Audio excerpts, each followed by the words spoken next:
ခမရတို့မြေအောက်မှာမီးတွေတောက်လောင်နေပြီးမြေပြင်ကနေအငွေ့တွေအမြဲထွက်နေတဲ့မြို့တစ်မြို့အကြောင်းကြားဖို့ပါလားဒါဟာရုပ်ရှင်တွေကအခန်းတစ်ခန်းမဟုတ်ပါဘူးအမေရိကန်နိုင်ငံမှာတကယ်ရှိတယ်မီးမသိနိုင်တဲ့မြို့ပြကြီးအကြောင်းပဲဖြစ်ပါတယ်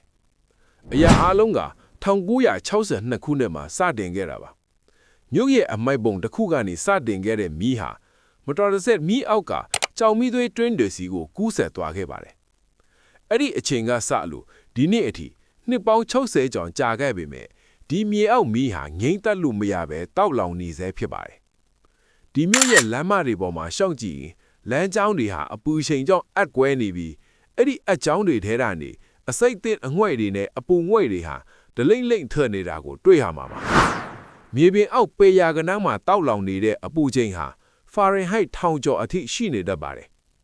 1980ပြည့်နှစ်တွေမှာတော့ကလေးငယ်တယောက်ဟာသူ့အိမ်နောက်ဖေးကရုတ်တရက်ပွင့်ထွက်သွားတဲ့မြေချင်းကြီးတဲ့ကိုကြလူနီးပါဖြစ်ခဲ့ပါတယ်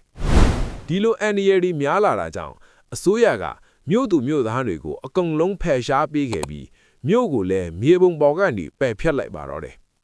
မြို့လုံးကျွတ်စိတ်သုံးသွားခဲ့ပြီးအခုဆိုရင်ဒီမြို့မှာတစေချောက်တလို့6ကိုက်နေတဲ့အိမ်ပြက်တွေနဲ့အငွေ့ထွက်နေတဲ့လမ်းမတွေပဲကြံပါတော့တယ်ပညာရှင်တွေရဲ့ခန့်မှန်းချက်အရဒီမြေအောက်ကကြောင်မီးသွေးတွေဟာနောက်ချိုင်နှစ်ပေါင်း250ကျော်အထိဆက်လက်တောက်လောင်နေအောင်မှာဖြစ်ပါတယ်တဘာဝတရားကိုလူသားတွေကမစင်မချင်းစနောက်ခဲ့ရကနေတရားမရနိုင်တော့တဲ့မြို့ပြက်လီတစ်ခုအထိသင်ငန်းစာပေးလိုက်တယ်လို့ပါပဲခမည်းတော်ကမြေအောက်မှာမီးလေတောင့်လီတဲ့ဒီမြို့ပြက်ကြီးထဲကိုခြေချရဲတဲ့တက်တီရှိကြပါသလားအခုလိုမျိုးကမ္ဘာပေါ်ကစမ်းကြဲတဲ့နေရာတွေနဲ့လူသိနဲတဲ့ပရိသီတွေကိုအမြဲလေ့လာခြင်းနဲ့ဆိုရင်တော့ကျွန်တော်တို့ရဲ့ Facebook page ကို follow လုပ်ထားဖို့မမေ့ပါနဲ့အောင်